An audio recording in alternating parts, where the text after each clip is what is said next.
Well, thanks for stopping by. Today, we're discussing the future of IT partner marketing and channel strategy with our facilitator, Michael Franken. He specializes in helping IT industry firms to excel in disruptive, competitive B2B markets. He brings knowledge he's acquired from 20 years as a consultant and marketing leader at IBM and Cisco. Welcome, Michael. Thank you.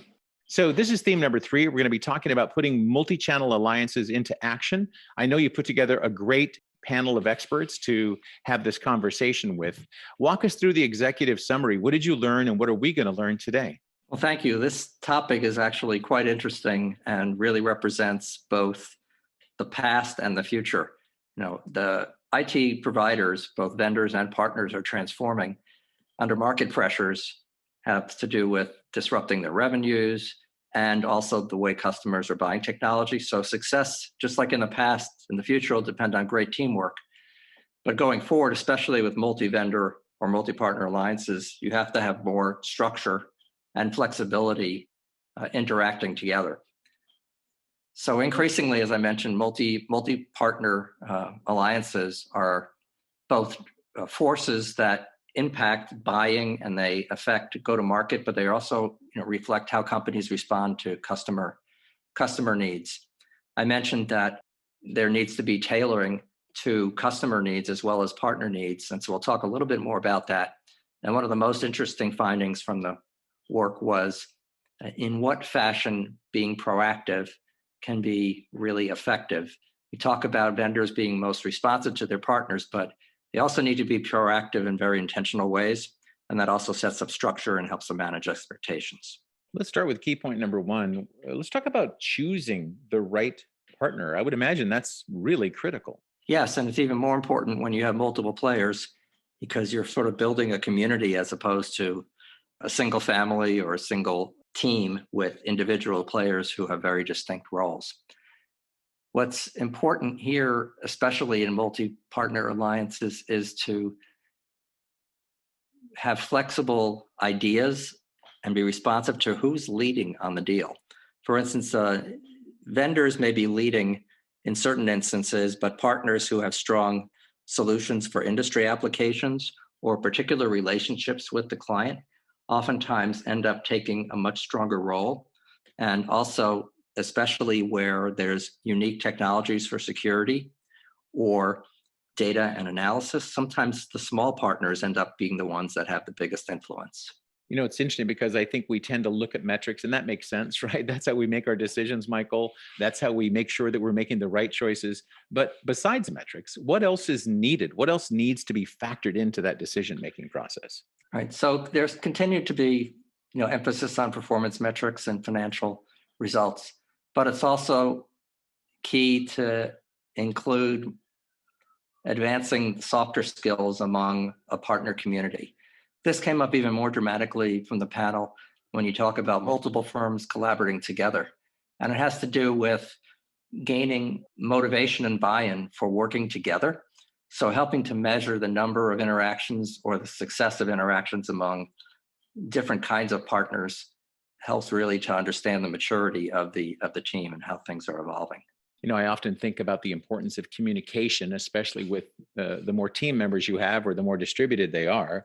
What are some best practices that you guys discovered in terms of good, solid communications? Well, there were several besides, of course, the need to continue to emphasize simplicity and being crisp in interaction and documents prepared for channel partners.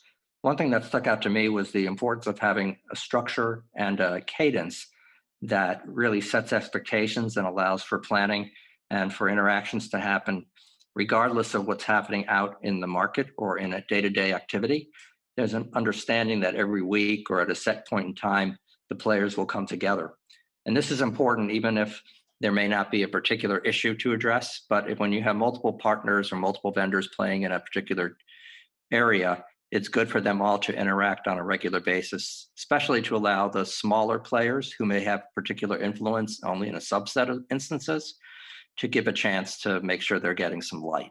Do you think for leaders, sometimes we forget how important it is to just keep telling our teams over and over and over again the same message so they know that this is still the message and they're still on point? Yeah, yes, the same message repeated over again seems to stick. But it's also, important to remember that the same message is also understood in different contexts. So the words may be the same, the environment and the situation for which listeners hear that can be different. You did mention some of those soft skills, Michael. Do you mind elaborating a little bit more here about the importance of getting teams together and the use of soft skills to accomplish that?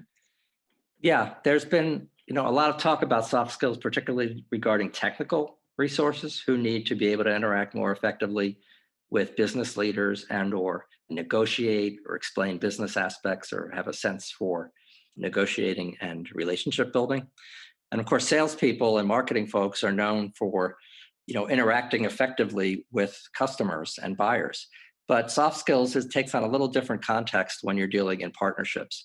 In particular, the whole idea of influencing at the right time and respecting the power and influence of other players in the team becomes especially important. So in soft skills, we see that there's a higher emphasis on listening, influencing, and negotiating. In your final key point, you talk about really kind of the big enchilada, right? What are the keys to being successful? What did you discover that you can share with us? Well, here, when you have multi-firm alliances or an ecosystem of partners and vendors who are coming together, flexibility and creativity becomes the key for success long term. And even in the medium term, while practices, processes, and guidelines may be put out initially, and especially around solutions that are kind of designed intentionally for a particular set of complex markets, of course, over time, each firm evolves, buyers evolve, and circumstances change such that partnerships need to adapt. And being flexible and creative has to do with the entire business model, not just how pricing is done or who's able to customize a certain part of a deal. You really need to be adapting in who's taking the lead, how solutions are validated and supported, and how revenue flows through deals. Reps need to be comfortable or have the ability to see revenue come through at different points in time over the life cycle, adopting a solution. It may not be just at the first sale. There may be revenue for a particular partner as the solution's adopted over time. Michael, what a great job leading this panel, extracting this information. And we should give a special moment here of notice to our top three experts, those who were particularly active on this particular theme. But I do want to know what is coming up in theme number 4. What's next, Michael? So theme number 4 is a bit of a wrap up. We'll be looking back at best practices for channel partner evolution, both acquiring new partners and using them to grow revenue, as well as gain market share. And we'll be interestingly looking at cautions or things to avoid, otherwise known as myths, for what really makes a difference out in the go-to-market environment. That sounds fantastic. Great job. Again, that's Michael Franken. He specializes in helping IT industry firms to excel in disruptive, competitive B2B markets, bringing knowledge he's acquired from 20 years as a consultant and marketing leader at both IBM and Cisco. And Michael, we will talk again. Thank you.